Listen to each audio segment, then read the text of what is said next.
Hello guys, this is an additional bonus A Storm of Swords video.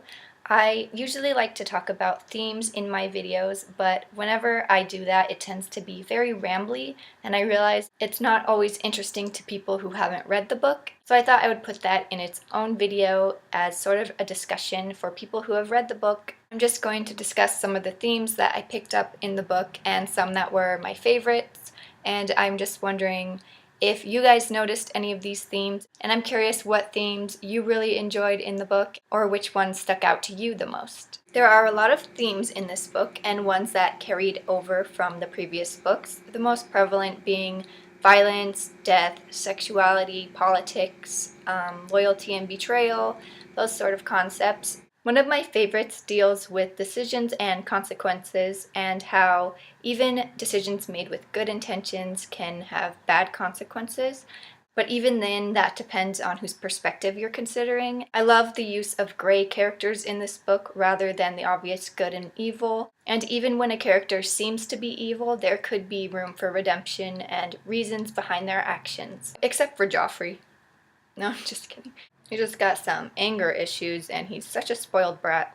One of the more minor themes that stood out to me and that I noticed more in this book specifically is kind of the moral of beauty isn't everything, and that there's a lot of other qualities that are more important than looks. But really, in this world, it's not a cliche at all because the people in this world are very blunt about looks. They'll come right out and say, this person's ugly, this person's beautiful and attractive.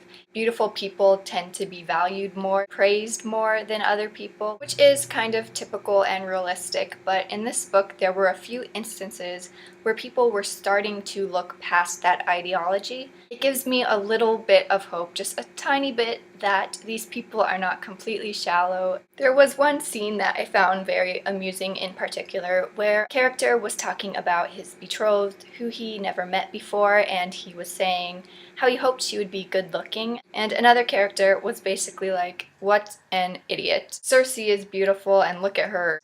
Would you really want her for a wife? She said it would be much wiser to hope for someone who is strong, healthy, and loyal. I especially like it when a character can't seem to get over the fact that a character is unattractive, but then eventually they do find some redeeming qualities, such as being very honorable and having astonishing eyes. If you know what I'm referring to, I just have to say I loved that part. I think someone's becoming a bit of a softie. I don't really understand this whole shipping thing that's going around YouTube and the interwebs, but I do have to say I ship these two people.